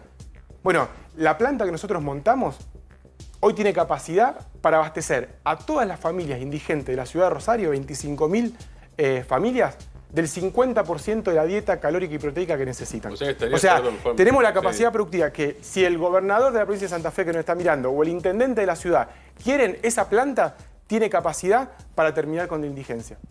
Digo, y ese es un proyecto que está en marcha desde afuera del Estado. Claro. O sea, me pongo en lo que vos decías al principio. Vos decías 3 pasos, este sería el tercero, ¿no es cierto? Supongo yo. Exactamente, okay. Este es un cómo. El tercero micro. ¿Cómo hacer para hacerlo macro políticamente? Bueno, para micro en una ciudad de 1 millón de habitantes en una escala de un partido que no es gobierno. ¿Cuál es la idea? Llevar esa lógica al Estado. Sí, bueno, ¿cómo construimos un sistema que sea más justo que este, que sea más igualitario, pero que además funcione? Yo creo que yo te planteo otra cosa, perdóname, que es yendo a lo que ustedes hacen prácticamente, ya no al criterio. El criterio está claro. ¿Cómo haces para llevar eso a la práctica a nivel nacional? ¿Qué decís? ¿Qué haces? ¿Cómo lo articulás? Nosotros creemos que tenemos que hacer un proyecto que sea de abajo hacia arriba y de la periferia al centro. O sea, dejar de esperar que mañana nos digan quién va a ser el candidato a presidente, que otra gente nos diga cuál va a ser la alquimia o la jugada maestra que nos saque de esto, porque eso fracasó. No, pero por eso, sino lo que tenemos que hacer es articular. Por eso, tomo tu ejemplo de recién. Lo que estamos haciendo en Rosario, hay gente que lo está haciendo de forma parecida en Córdoba, hay gente que lo está haciendo en Entre Ríos, en Mendoza. Tenemos que generar una red de abajo hacia arriba, de la periferia del centro, con una cultura política distinta que pueda ofrecerle a la Argentina una forma distinta de gobernar. Eso hoy no existe. ¿Y cómo lo en la elección de mañana no existe. ¿Cómo lo llamarías a eso, si tuvieras que presentarlo políticamente? Sin consigna vacía, siendo concreto, supongo que eso es lo que quieren aparte. por ahí me adelanto. Pero Mira, ¿cómo nosotros lo llamarías? le pusimos en Rosario Ciudad Futura, porque justamente era mostrar en el presente esos pedazos de sociedad que queremos para mañana, porque el futuro, que no se hace una promesa, que se pueda ver ahora. Yo creo que se puede construir una Argentina futura, porque no somos los únicos que hacemos las cosas de otra manera. Lo que sí creo que en Argentina hace muchos años que domina una lógica centralista, donde todo se decide lo que pasa en esta ciudad y en sus alrededores, donde hay una cultura política que centra todo el debate de la política en más Estado o menos Estado, una cultura política que cuando no gobierna no hace nada, solamente hace oposición, a diferencia del neoliberalismo, que aunque gana o pierde elecciones, trabaja todos los días en la sociedad, con fundaciones, con proyectos productivos, sociales, culturales. Ellos trabajan todo el día en la sociedad. Por eso yo digo que nos ganaron antes en la sociedad y después en el Estado. Esta famosa frase que repite mucha gente, gane quien gane, yo mañana me tengo que levantar a laburar igual. Es una frase que demuestra que hay una desconexión entre lo que pasa arriba en el gobierno y lo que pasa abajo. Bueno, ahí, hoy tenemos que trabajar ahí, en la sociedad. Sí, Hernán. ¿Cómo está, Juan? El intendente Hafkin, Puyaro, Bullrich, dicen, bueno, la cuestión de la inseguridad en Rosario ha disminuido de manera sensible y lo presentan como un logro. ¿Esto efectivamente es así? ¿Y qué cosas hicieron bien? Lo que bajó en Rosario drásticamente fue la tasa de homicidios. Rosario durante 10 años cuadruplicó la tasa de homicidio con respecto a la Argentina. ¿Puedo poner un puntito ahí? Sí. Porque no es solamente Puyaro, Bullrich y no sé a quién más mencionaste. Hafkin, también Sabina Frederick hizo una referencia que a mí me sorprendió. Creo que la podemos compartir y vemos qué piensa Juan Monteverde. Dale. Hay que destacar que bajaron los homicidios de una manera inédita. O sea, muchos años en Rosario que no había esta baja de los homicidios. O sea, están haciendo otra cosa. No sabemos exactamente qué es lo que están haciendo, pero evidentemente tiene un buen resultado. Hay complicidades, la policía... O sea, hay muchos motivos. La falta de alineamiento obviamente es un problema. Pero insisto, hay algo que cambió en la cabeza de todos. Dejaron de ser asesinables los que estaban muriendo. Empezaron a aparecer muertos que eran propios. Entonces, propios en el sentido de que son parte de mi sector social. Esto me puede pasar a mí. Y eso cambió el chip, pero le cambió el chip a Bullrich, le cambió el chip a Puyaro, que insisto, ya habían sido ministros antes y tenían el mismo problema. Entonces, son realidades diferentes. Yo hablo también del desvalor que tiene entre las herramientas que el progresismo utiliza, todo lo que es el área de investigación criminal. Está totalmente empobrecida esa parte. Dice Sabina Frederick, que es ministra de Seguridad del gobierno de Alberto Fernández. Dice, no sé qué hicieron, pero está resultando. ¿Es así? Hay un pequeño error en lo que plantea, porque plantea como que los homicidios bajaron después de los tremendos asesinatos que tuvimos en marzo, donde por primera vez de forma masiva se mató a civiles al azar para dar un mensaje mafioso. Sí. Eso fue un cambio. El playero y todo eso. Ahora, los homicidios en Rosario bajaron a partir de enero. O sea, desde que asumió los nuevos gobiernos el 10 de diciembre, a los 20 días bajó 60% de la tasa de homicidio. Fue inmediato el cambio. Eso hace preguntarse cuáles fueron las causas, porque en un mes no hay ninguna política, por más maravillosa que sea, que tenga un impacto tan rápido. De hecho, si uno ve Milei en la apertura de sesiones, pues sí, bajaron más allá de los marzo, casos que por supuesto conocimos y nos impactaron a nivel nacional, más allá de esos casos bajó la tasa. O sea, bajó la tasa y de hecho Milei el 1 de marzo festeja que bajó la tasa 60%. Sí. A los 4 días que de forma apresurada Milei hace esa celebración, se da esa saga de homicidios a trabajadores y se paraliza la ciudad. Ahora, perdón, entiendo que los que bajaron tienen mucha relación con, o sea, que eran homicidios que estaban vinculados a las organizaciones criminales, muchas de las cuales están presos los líderes, digamos, ¿no? Entiendo que eso es lo que bajó centralmente, ¿no? Sí, o sea, bajó la tasa de homicidios. Sí. O sea, la cantidad de gente que se asesina en la ciudad de Rosario es sensiblemente menor a la que se hacía, lo que sucedía el año pasado. Nosotros lo que decimos es, ojalá que esto funcione y sea sustentable.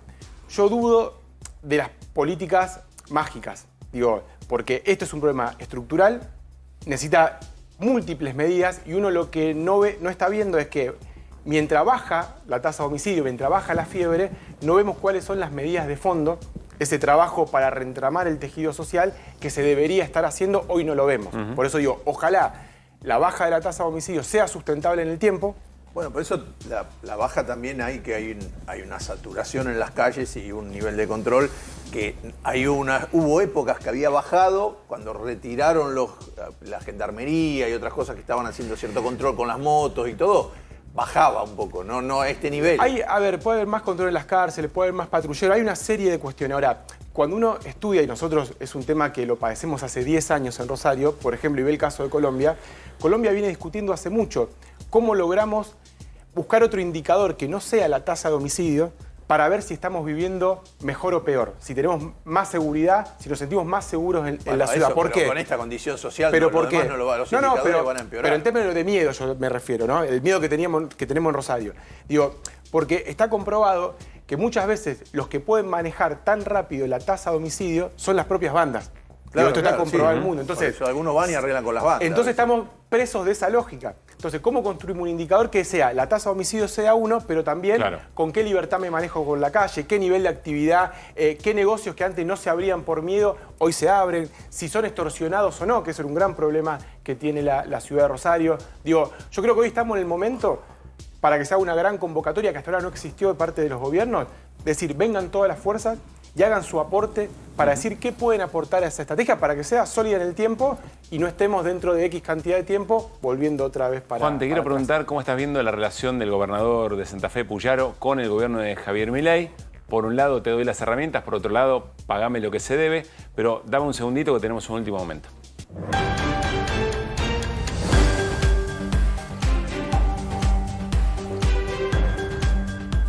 Bueno, sin muchas explicaciones, por lo menos hasta el momento, se conoció que el gobierno de Javier Milei ha perdido otro funcionario importante. En este caso, el ministro de Salud de la Nación es ministro. Su ministerio se iba a pasar a secretaría, pero finalmente quedó como ministerio. Mario Russo, el ministro de Salud. Mañana se haría oficial su renuncia. Él alega motivos personales, como muchos otros exfuncionarios del gobierno de Javier Milei, que terminan no narrando de fondo si hay alguna diferencia respecto de las cosas que el gobierno quiere y cada ministro o secretario estaba dispuesto a hacer con áreas muy sensibles como el área de salud. Lo cierto es que renunció el ministro de Salud, Mario Russo, alega motivos personales y es una nueva pérdida, si ustedes quieren, del gobierno de Javier Milei. ¿Qué? ¿Qué, Fer? Decime. No perdieron nada. ¿Qué perdieron? Bueno, no sé. Sí, es un cachivache lo que hizo. No, pero más allá, del personaje, es interesante saber por qué toma una decisión de un ministerio tan sensible con el Ministerio de Salud. Russo había dicho, Russo había dicho, ¿se acuerdan? Que consumíamos muchos medicamentos porque no éramos... Sí, lo mostramos hace poco. Claro, porque no eran escandinavos. No, habló de los... Sociedades nórdicas. Eslavos. Mencionó los eslavos y los latinos. Mezcló todo. Éramos latinos y no sajones. Ahí está. Ahí está. Éramos latinos y no sajones, entonces pedigüeños, sensibleros, chantas, todo eso. Muy apegados al Estado esperando que nos resuelvan las cosas. Exactamente. También es cierto que estamos frente a una situación muy brava en términos de dengue. Lo hemos conversado aquí con distintos ministros de salud de distintas provincias. Es el segundo año consecutivo, digo yo, como uno de los elementos interesantes para saber si es una discusión de política pública, de implementación de política pública, o efectivamente es un tema personal. Pero bueno, continúa el récord de una administración que pierde una enorme cantidad de funcionarios y funcionarias, y no de segunda o tercera línea, de muy importantes responsabilidades, como es el caso del Ministerio de Salud. Seguimos conversando con Juan Monteverde. Yo le decía, a ver, Juan, ¿qué estás observando en la relación del ministro Puyaro, del gobernador Puyaro de la provincia de Santa Fe con el gobierno? Veamos en esta definición de Puyaro, de alguna manera, una síntesis de lo que estamos preguntando. Y preocupa un poco que se le siga pidiendo esfuerzo a las provincias. Miren, la provincia de Santa Fe fue una de las provincias que más esfuerzo hizo lo que va del año para lograr tener una eficiencia en el manejo de los recursos públicos, para lograr tener un equilibrio fiscal. Primero, que a Santa Fe le pague la nación lo que debe.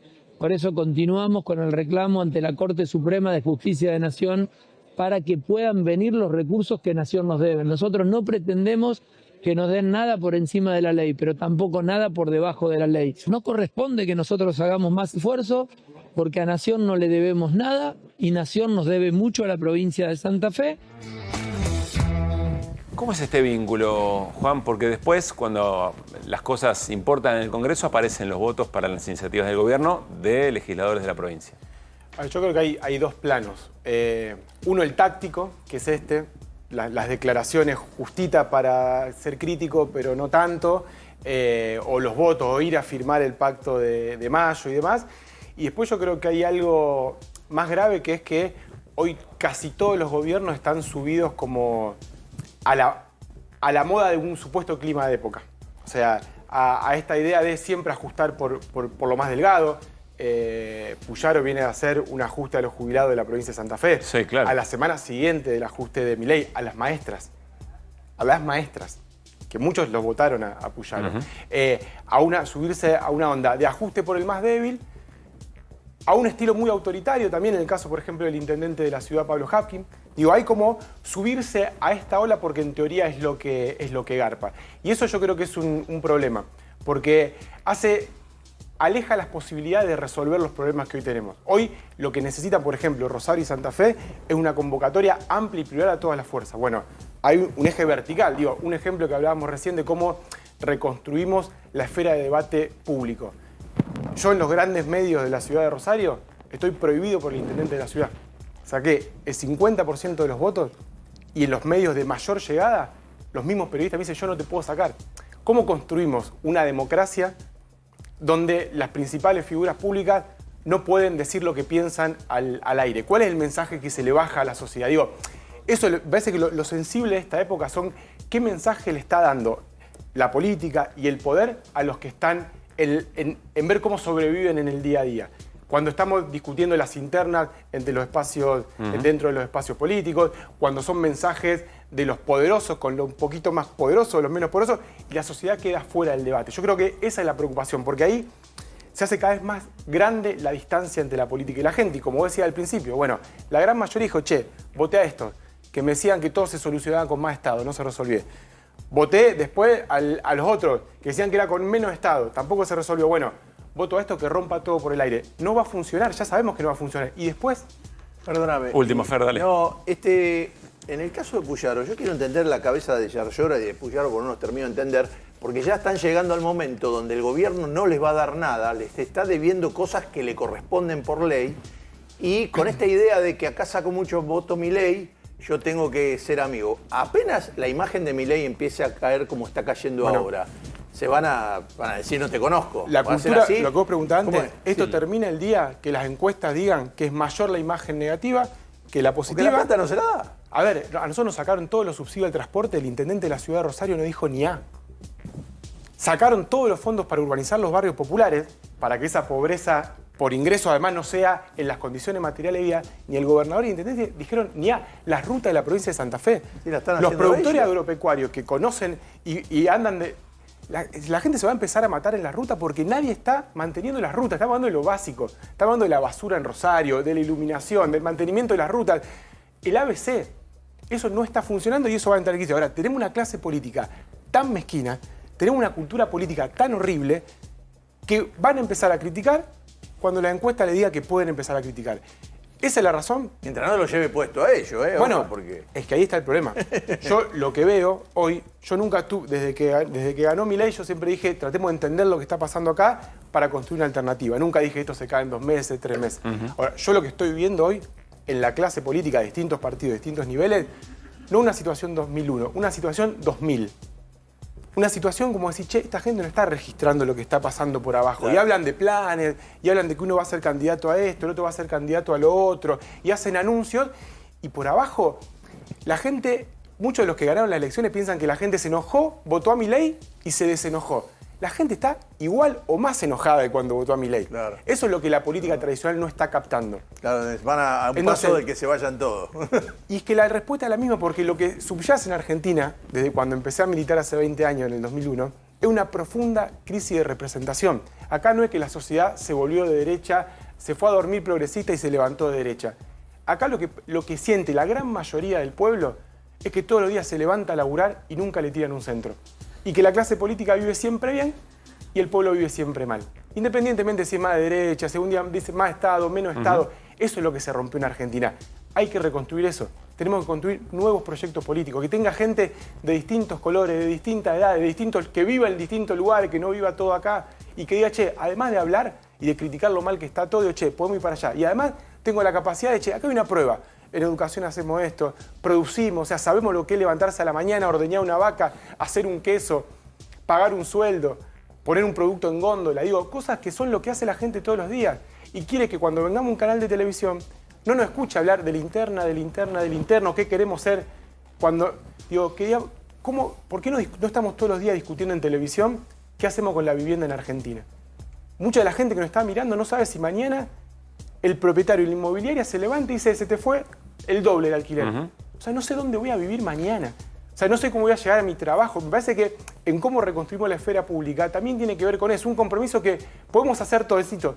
No necesitamos esperar que un gran estratega nos diga a quién tenemos que votar. Un compromiso de todos. De los periodistas, a quién traemos para hablar de qué temas. Digo, esto que hacen ustedes, de que ponen otros temas en agenda. El otro día escuchaba 7K, llegó un tipo que sabía de trenes. Y estuvieron 2 horas hablando de cómo podemos viajar mejor. El otro día Rosenblatt llevó a Camilo Vaca Narvaja, que era el embajador en China, y nos contaba cómo hizo China para hacer todo lo que hizo. Bueno, discutamos eso, no discutamos los problemas de los políticos. Porque después decimos, che, que se vayan todos. Y sí, obvio, tienen razón. Hablemos de lo que le está pasando al que nos está mirando. Juan, gracias por haber venido. No, gracias. Como a siempre. ustedes. Bueno, nos vamos a ir a una tanda. Enseguida vamos a conversar con Martín Becerra, especialista en comunicación. Vamos a analizar el momento de los trolls, el rol de los trolls en la política argentina en estas horas, en este rato, bajo nuestra portada Descontrolados. En un ratito nada más después de esta tanda. ¿Querés? Ya está Martín Becerra para charlar sobre este momento de la comunicación del gobierno a través de las redes sociales. Antes, sepan que por mirar este programa, Belmo les regala un descuento adicional en colchones de espuma de alta densidad o con resortes. ¿Cómo? Bueno, pedile al vendedor del local Quiero mi 10 o aplica este código en belmo.com.ar y obtené un 10% de descuento extra en toda compra. Llévate todo hasta en 18 cuotas sin interés. Esta primavera despertá con energía en un Belmo. Con energía voy a despertar. Duermo mejor con Belmo. Belmo, Belmo, Belmo es el colchón ideal. Duermo mejor con Belmo. Belmo, Belmo, con Belmo sueño espectacular. Bueno, les decíamos en un momento del programa por qué tenemos la intuición periodística, si ustedes quieren, de que al gobierno le está preocupando si en la sociedad se empieza a resquebrajar la narrativa de que todo lo que está pasando, todo el sufrimiento tiene que ver con el gobierno anterior o eventualmente que este sacrificio tiene algún sentido. Bueno, entre otras cosas, porque notamos cierto descontrol. Y esa es la portada que nos va a llevar a la charla con Martín Becerra. ¿Y dónde vemos? Uy, mirá, la clonada, dice acá, y tiene doble tilde. Muy bien. Bueno, les vamos a proponer un juego. Queremos que ustedes intenten en sus casas discernir cuál de estos posteos ha sido verdadero y cuál ha sido falso en el juego de las fake news, de las mentiras y verdades en las redes sociales. Arranquemos por el primero. Y todo reposteado por el presidente de la Nación, Javier Milei. Los kirchneristas son terroristas. Les vino perfecto incendiar Córdoba para culpar al gobierno nacional y encima dañar a una provincia que no es afín a ellos. Ya hay 17 detenidos. El hashtag Los Cucas prendieron fuego Córdoba. Insisto, el juego es ¿cuáles de estos posteos son ciertos o reposteos del presidente son ciertos, ¿no? O son falsos? Max Min, Cristina es rubia. ¿Cierto o falso? ¿Qué más? La bantimorocha parece que era mentira. Las manos que piden subsidio, Esteban Lamote, con en su mano una impresión que dice basta Milei. Las manos que pagan los subsidios y una mano de laburante, manos callosas. Esto también reposteado por el presidente de la Nación. ¿Cierto o falso? Cavallo es comunista. Estoy como ustedes. También sorpresa, me costaría identificar esa. ¿Qué más? Ahora, detuvieron a 17 militantes de la Cámpora por los incendios intencionales en Córdoba y actualmente están todos presos. Otra vez el hashtag Los Cucas prendieron fuego Córdoba. Hay quienes dicen que esto incluso salió después de la desmentida del propio ministro de Seguridad de la provincia de Córdoba. Tenemos más, sigamos jugando. El último. Reposteó Javier Milei. Maradona no era zurdo. En realidad sí, era zurdo, pero le pegaba con la otra pierna. La que no es la zurda, o sea, digamos la otra, porque quería mostrarse de izquierdas, pero en realidad no lo era. Bueno, el chiste de todo esto es que todo es falso. Pero a la comunicación del gobierno le importó poco, porque efectivamente muchas de estas publicaciones existieron y en las últimas horas. Y generaron distorsión en la mirada de la sociedad respecto de lo que efectivamente estaba pasando. Nos vamos a la mesa y saludamos al investigador del CONICET, Martín Becerra. ¿Cómo te va, Martín? Hola, ¿qué tal? Muy buenas noches. ¿Cómo va? ¿De qué manera en estas horas sentís que está interfiriendo en la relación entre la comunicación oficial de un gobierno y la sociedad en términos de lo verdadero y lo falso? Esta manera de en redes sociales trabajar con, bueno, trolls o usuarios que repostean este tipo de cosas. Creo que lo que va perdiendo es conexión con la realidad. En estas mismas horas que vemos una actividad intensa de troleo, que además es un troleo autorizado por la figura del presidente, o sea, no se trata de usuarios silvestres de X o Twitter, sino que se trata de usuarios que están amplificados desde la máxima investidura de la conducción estatal. Al mismo tiempo que sucede eso, tenemos una balacera en el propio pie que se pega el dispositivo oficial de comunicación del gobierno en la visita a Córdoba, dejando parados, plantados a los bomberos que habían, durante una hora al sol, que habían combatido el fuego, salvado vidas. Que estaban esperando tener un cuerpo a cuerpo con el presidente, un gesto, claro. Un gesto. Con esa sobreactuación del disfraz que se pone, que hace además acordar a la situación de insensibilidad que vivió Bahía Blanca al comienzo de su mandato, cuando también fue disfrazado para decir básicamente que el gobierno nacional se lavaba las manos, que era un asunto de la provincia y de la ciudad. Y al mismo tiempo lo que veo es que en el dispositivo más bien mediático, privado, de grandes medios de comunicación, que adulaba hasta antes de ayer al presidente un día sí y el otro también, lo que vemos hoy son críticas, algunas muy duras, en boca, ya digo, de animadores y animadoras que no acostumbraban a presentar ni siquiera un matiz. Claro. Y a todo esto, si querés, muy visible esto en el caso de las responsabilidades de los incendios en Córdoba. La responsabilidad ¿no? de los incendios en Córdoba, pero también, esto ya lo vimos la semana pasada, con la discusión de algunos de los animadores más oficialistas, con la propia ministra Bullrich, a raíz de la fake news de que habían sido manifestantes los que se habían gaseado con gas pimienta, cuando en realidad había sido la policía.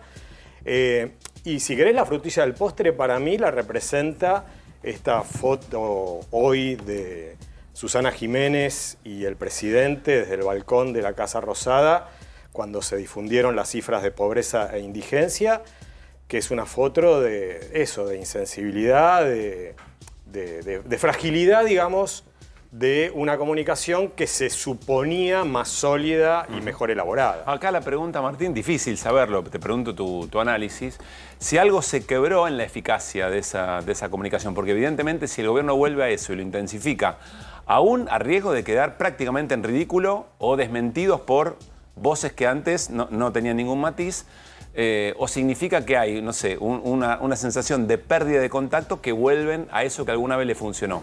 ¿Está intacto el esquema? ¿Está intacto el aparato? No, evidentemente hay una detección de que hay un divorcio cada vez mayor de la realidad y me parece que la reacción o el reflejo, el acto reflejo de la conducción del gobierno es reforzar el área de propaganda. No es algo que haya hecho solo este gobierno, es algo que me parece que está un poco presente en la historia de muchas crisis que hubo en el país, tipo la culpabilidad es que no comunicamos bien y entonces refuerzan ese aparato de propaganda que en este caso se expresa en trolaje, en agresiones a periodistas, o sea, y eso paradójicamente, aunque desde el gobierno pretenden suturar esa fractura, esa distancia cada vez mayor que tienen con la realidad, creo que los aleja cada vez más.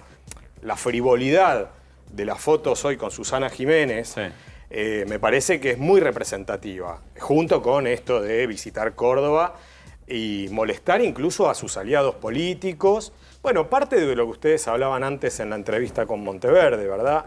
En la medida en que el favor popular va disminuyendo, me parece que también aturde a algunos de los estrategas de comunicación del gobierno que evidentemente no eran tan omnipotentes como se pensaba. Perdón, ¿no era omnipotente o la comunicación, Martín, no es omnipotente? La comunicación Era no otra es cosa, omnipotente. ¿no? Claro. La comunicación no es omnipotente. De hecho, a mí me parece que en este caso lo que vemos es...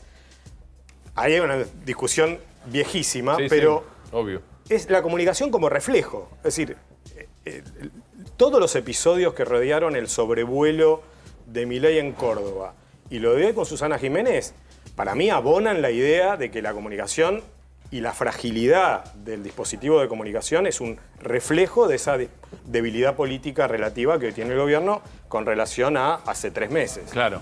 Venimos siguiendo muy de cerca con Martín Granowski lo que está pasando en Brasil en la disputa entre Elon Musk, ex Twitter, con la Corte Suprema de Brasil. Hay novedades y hay algunas novedades que tocan de cerca o que pican cerca del gobierno de Javier Milei, porque hay personas que manejan su sistema de comunicación que están involucradas. Martín, ¿cómo es el tema? Hay una novedad interesante de estos días que es que justamente, para recordar rápidamente, Musk se había tenido que ir de Brasil porque no aceptó las leyes brasileñas. Sí. No aceptó una decisión de la Suprema Corte brasileña que es, para discutir con nosotros, tenés que nombrar un delegado. Previamente, el juez Moraes había ordenado retirar de la red X una parte de la campaña del bolsonarismo para desconocer y deslegitimar en aquel momento y incitar a la violencia, pero deslegitimar el triunfo de Lula en las elecciones del 2022. Ese es el antecedente. Musk compadrió. Es decir, hay algunas cuentas dentro de la red social X que invitaban y generaban ese desafío al resultado electoral. Sí, sí, sí. Y el juez Y además, quería que las bloquearan. el juez quería que las bloquearan y después de eso, además, o sea, una parte fue eso. Sí. La otra parte fue aglutinamiento de gente frente a los cuarteles, con apoyo militar. Recordemos que los militares en Brasil no tienen la debilidad que tiene en la Argentina, son una fuerza política, hay partido militar en Brasil de alguna manera. Y la otra parte fue el desquicio en la Plaza de los Tres Poderes y en los tres poderes en concreto, en el Congreso, en el Poder Judicial y en el propio Plan Alto, que vendría a ser la Casa Rosada en la Argentina, después de la asunción de Lula. Es decir, que fue un complot preparado, fue una sucesión de hechos, inclusive con una sucesión más hilvanada todavía que en el caso del Capitolio norteamericano. Muy fomentado, entre otras cosas, a través de la red social X. Exactamente. Bien. Es redes sociales, es milicias bolsonaristas, militantes bolsonaristas y el propio ejército, las propias Fuerzas Armadas. Bien. Esos son algunos de los factores. Ese es el antecedente. Lo nuevo es que Musk, después de retirarse, después de prepotear, porque fue directamente prepotear, al juez, ya no son los trolls, digamos, los bolsonaristas hablan de la dictadura judicial brasileña. La dictadura judicial. Es la Corte Suprema brasileña, es un juez que está haciendo de relator, que encarna el pensamiento del resto de la Corte Suprema de Brasil. Bien, después de eso, lo que acaba de pasar es que Musk se allanó a las leyes brasileñas. Hay muchas interpretaciones, yo tengo algunas, se la quiero preguntar a Martín ya que estamos. Mi interpretación es que no es solamente una cuestión ideológico-política, sino que, Musk tiene algo que se llama Starlink. Entonces, perder el mercado, no solamente X, perder el mercado brasileño también es un riesgo, también es un costo. No sé qué pensás vos. Totalmente. Starlink, que es la conectividad satelital con satélites de órbita baja de la empresa de Musk, que también opera en la Argentina, gracias, entre otras cosas, a que lubricó sus trámites de operación el propio Milei. Tiene en Brasil una parte del mercado importante, sobre todo de conectividad rural y semirural, y esos son ingresos que estaban congelados por la Corte Suprema de Justicia a raíz de que Musk no quería designar un representante legal en Brasil. Bueno, finalmente billetera mata galán, quiero decir, mucho prepoteo, pero tuvieron que allanarse, designó un representante legal, pagó la multa que la Corte Suprema le puso y es posible que entonces se levanten las sanciones contra Twitter y contra... Y la última cosa, te agrego una cosa. Hay un personaje que es un personaje argentino, que es el director de La Derecha Diario, Yo no quiero entrar en la parte procesal brasileña porque es muy compleja y nos llevaría horas, aparte de todo, y no entro en eso. Fernando Cerimedo, que es el director de La Derecha Diario, que está relacionado con la comunicación de la que hablaba mi tocayo Becerra aquí en la Argentina, que es argentino, trabajó con el bolsonarismo. No me meto en cuestiones judiciales. Está vinculado eventualmente está vinculado en la causa. Está bien vinculado al bolsonarismo. Él ha declarado públicamente que está investigado en la acusación, en la investigación criminal que hace de Moraes por la sedición y por la apología de la violencia en la toma del Planalto. Así es. Yo quiero saber si se nota ya en las redes esto que pasó con el apagón que sufrió Milei en la televisión, que los canales dijeron, che, ¿cómo puede ser? Cayó, había medido 50, ahora fue 14 puntos. ¿En las redes está pasando esto de que lo que tiran pica menos? Mucho menos, sí, es verdad. Si uno compara la repercusión que tuvo Milei, por ejemplo, en la apertura de la Asamblea Legislativa, hace 5 meses, 4 meses, con su discurso en la ONU, lo que vas a ver es que efectivamente en las redes, las menciones al presidente, la conversación en torno del presidente, que es buena parte, digamos, de la estrategia, es que se hable de él. O sea, se le rompió un poco, el instrumento se le rompió. Está desgastado. Está desgastado. Sí. Pero ahí hay una cuestión, porque hace unos días, no me acuerdo qué consultora hizo una encuesta que mostraba algo de lo que mostraba Pablo hace un rato, que la gente estaba convencida, el 80% sabía, le preguntaban tal cosa, decía, Milei miente, el 80%. Pero después cuando tenía aceptación popular, era el 50%. Es decir, hay un montón de gente que sabe que miente y sin embargo lo acepta.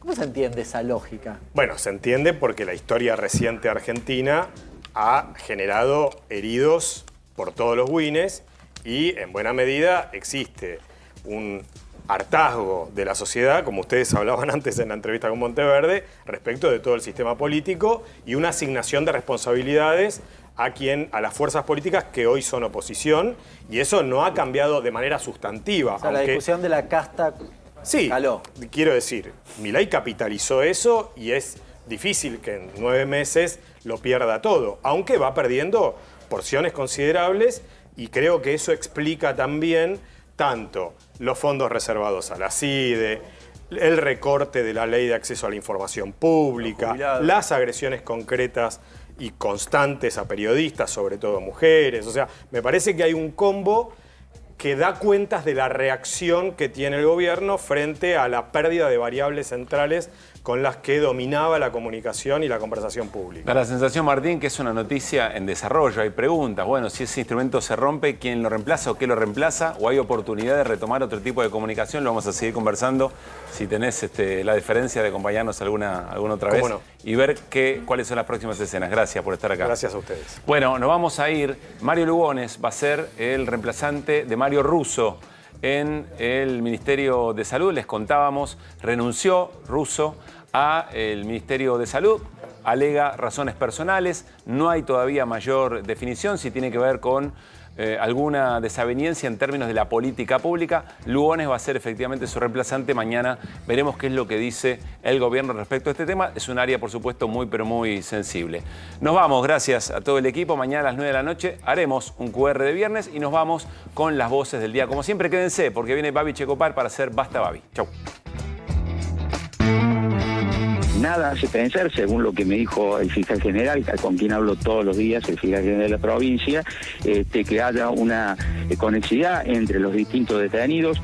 Insisto con el concepto, nada hace pensar por ahora, y quiero ser respetuoso de la investigación, que haya un nexo entre cada una de las detenciones, porque son en distintos puntos, en distintos focos. Y no aprende el presidente de la Nación, porque no es la primera vez que repostea información falsa. Lo que pasa que esta ha tenido una enorme repercusión. Aerolíneas, cuando era estatal, predictadura, era una aerolínea espectacular y cumplía un servicio extraordinario en términos de integrar y ser la savia del árbol que es Argentina. El gobierno de Milei está desmantelando todo lo que es el cine argentino.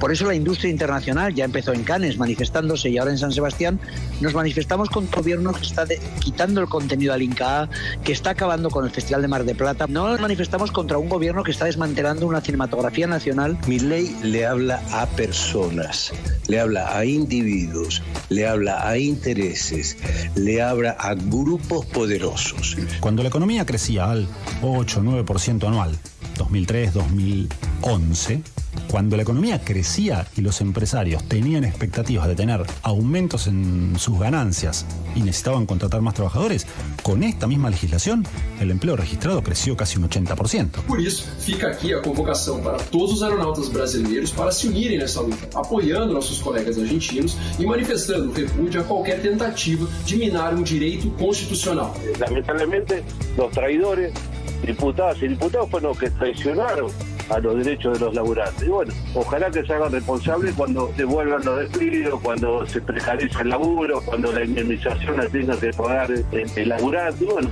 ellos son los responsables.